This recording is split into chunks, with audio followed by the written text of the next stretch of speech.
જૂન મહિનામાં આ 7 રાશિઓ પર વરસશે દેવી લક્ષ્મીની કૃપા। આખું જીવન પૈસાને પૈસાથી જ ભરેલું રહેશે। હા મિત્રો, કેટલીક રાશિઓ માટે જૂનનો મહિનો ખૂબ જ શુભ રહેવાનો છે, કેમ કે જૂનના મહિનામાં વૈદિક જ્યોતિષ મુજબ ગ્રહો અને તારાઓની હિલચાલ તમામ 12 રાશિઓને અસર કરવાની છે। મિત્રો, ગ્રહોની ચાલને કારણે કેટલીક રાશિઓને જીવનના ડગલેને પગલે શુભ ફળ મળે છે, તો ક્યારેક કેટલીક રાશિઓને અશુભ ફળ પણ મળે છે। મિત્રો, જ્યોતિષીય ગણતરીઓ અનુસાર કેટલીક રાશિના લોકો પર જૂન મહિનામાં દેવી લક્ષ્મીની અપાર કૃપા રહેશે અને માતા લક્ષ્મીને તો ધનની દેવી કહેવામાં આવે જ છે, કેમ કે મિત્રો, દેવી લક્ષ્મીની કૃપાથી વ્યક્તિનું સૂતેલું ભાગ્ય પણ જાગી જાય છે અને ગમે તેવી પરિસ્થિતિ કેમ ના આવી પડી હોય, પણ જો માતા લક્ષ્મીની કૃપા દ્રષ્ટિ કોઈ વ્યક્તિ ઉપર પડી જાય તો સમજી લેવું કે તે વ્યક્તિનું સાથે જ તેના જીવનનું તેમજ તેના પૂરા પરિવારનો બેડો પાર થઈ જાય છે।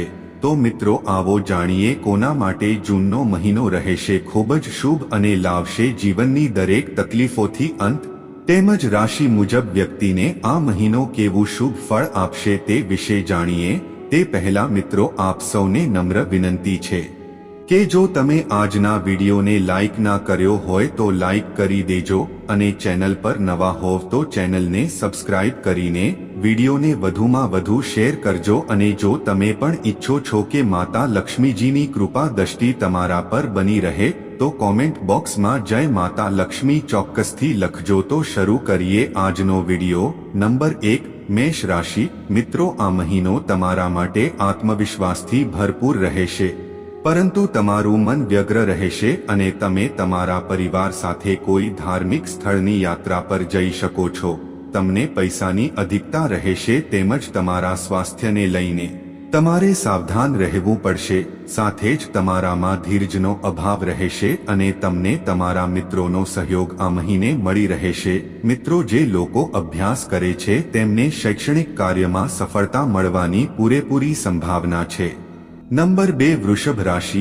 મિત્રો, તમારા સ્વભાવમાં ચીડિયાપણું આવી શકે છે અને અભ્યાસમાં તમારો રસ વધશે તેમજ શૈક્ષણિક અને બૌદ્ધિક કાર્યમાં તમને સન્માન મળશે, પરંતુ તમારી વાણી પર નિયંત્રણ રાખો અને તમારા ધંધામાં તમને વધુ મહેનત થશે પરંતુ નફામાં અનુરૂપ ઘટાડો થઈ શકે છે। સાથે જ તમારા લાંબા સમયથી અટકેલા કામ પણ પૂર્ણ થશે। નંબર 3, મિથુન રાશિ। મિત્રો, આ રાશિના લોકોનું આ મહિને મોટે ભાગે મન અશાંત રહેશે તેમજ તેઓને માનસિક તણાવ રહી શકે છે। મિત્રો, નોકરીમાં અધિકારીઓ સાથે તમારો મતભેદ થઈ શકે છે જેના કારણે તમારા સ્વભાવમાં ચીડિયાપણું રહેશે, પરંતુ પારિવારિક જીવન સુખમય રહેશે અને પરિવાર સાથે પ્રવાસ પર જઈ શકો છો અને તમને કાર્યક્ષેત્રમાં અચાનક મુશ્કેલીઓ આવી શકે છે। નંબર 4, કર્ક રાશિ।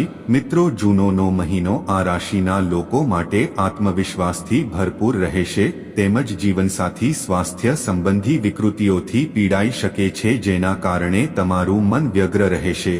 આ રાશિના જાતકોની નોકરીમાં બદલાવની સંભાવના છે જેના લીધે તેમને ખર્ચ વધુ થશે, સાથે જીવન દુઃખદાયક રહેશે અને તમને મિત્રોનો સહયોગ મળશે અને માતા લક્ષ્મીજીના આશીર્વાદના ફળ સ્વરૂપે તમને પૈસા મળવાની પૂરેપૂરી સંભાવના છે।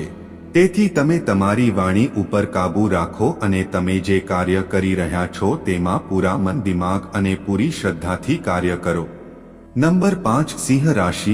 મિત્રો, જૂન મહિનામાં આ રાશિના લોકોને માનસિક પરેશાનીઓ આવી શકે છે, અભ્યાસમાં રસ રહેશે અને બાળકોને સ્વાસ્થ્ય સંબંધી સમસ્યાઓ થઈ શકે છે।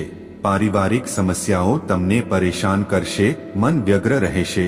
તમે તમારી લાગણીઓને નિયંત્રણમાં રાખો અને તમને તમારા ભાઈ બહેનોનો સહયોગ મળશે, સાથે જ ધનલાભની તકો મળશે। નંબર 6, કન્યા રાશિ। મિત્રો, આ મહિને તમારું મન અશાંત રહેશે, સ્વભાવમાં ચીડિયાપણું રહી શકે છે અને ધીરજનો અભાવ રહેશે।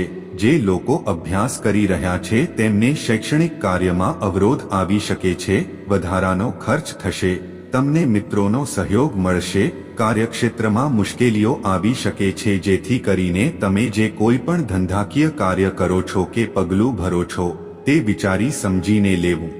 નંબર 7 તુલા રાશિવાળા લોકોના આત્મવિશ્વાસમાં આ મહિને ઘટાડો થશે, સાથે જ તમારી આવકમાં પણ ઘટાડો અને ખર્ચમાં વધારો થવાથી તમે પરેશાન રહેશો, તો ધર્મ પ્રત્યે પણ ભક્તિ રહેશે.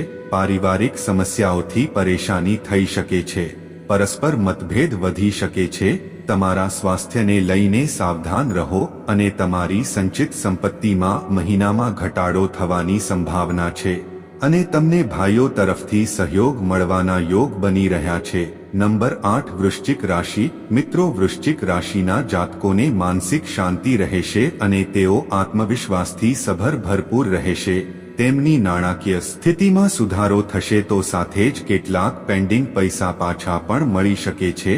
તમે આ સમયમાં સારી સ્થિતિમાં રહેશો અને નોકરી કરતા લોકોને નોકરીમાં મુશ્કેલીઓનો સામનો કરવો પડી શકે છે, તેથી બિનજરૂરી વિવાદોથી દૂર રહો. નંબર 9 ધનુ રાશિ. મિત્રો, વૈદિક જ્યોતિષ અનુસાર આ રાશિના લોકોનું મન અશાંત રહેશે, જેના કારણે તેમને માનસિક તણાવ રહી શકે છે.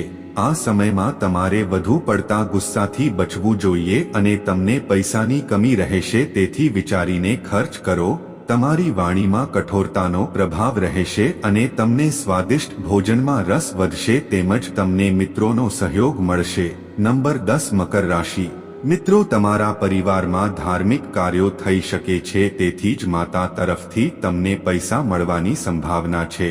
પરિવારમાં તમારું માનસન્માન વધશે અને તમને સ્પર્ધાત્મક પરીક્ષાઓ તેમજ નોકરી માટે ઇન્ટરવ્યૂમાં સફળતા મળશે. સાથે સાથે તમારી આવકમાં વધારો થશે અને વ્યવસાયની સ્થિતિ પણ પહેલાના કરતા હાલમાં સંતોષજનક રહેશે.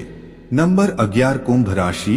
મિત્રો, જૂન મહિનામાં થોડી તમને મનમાં નિરાશા અને અસંતોષની લાગણીઓ રહેશે અને તમારી ધાર્મિક સંગીત પ્રત્યે રુચિ વધશે, તેમજ તમારી વાણીમાં પણ નમ્રતા રહેશે. સાથે જ વાહનની સુવિધા વધી શકે છે અને કાર્યક્ષેત્રમાં તમારે ઘણી મહેનત પણ કરવી પડશે, તો તમારા સ્વાસ્થ્યને લઈને સાવધાન રહો અને મેડિકલ ખર્ચ વધી શકે છે અને તમારી સંબંધોમાં મધુરતા રહેશે. Number 12 mean.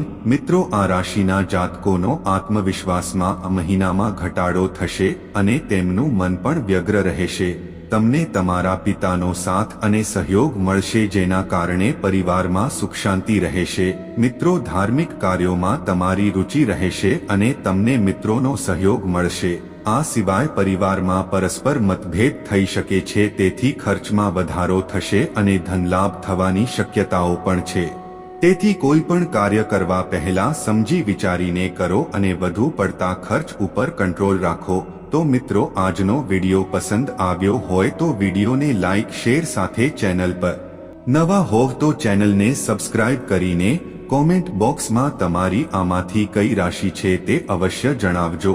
સાથે જ કોમેન્ટમાં જય માતા લક્ષ્મી અવશ્ય લખજો. તો મિત્રો, ફરી મળીશું નવા વિડિયોમાં. ત્યાં સુધી આપ સૌને જય માતાજી, જય માતા લક્ષ્મી, હર હર મહાદેવ.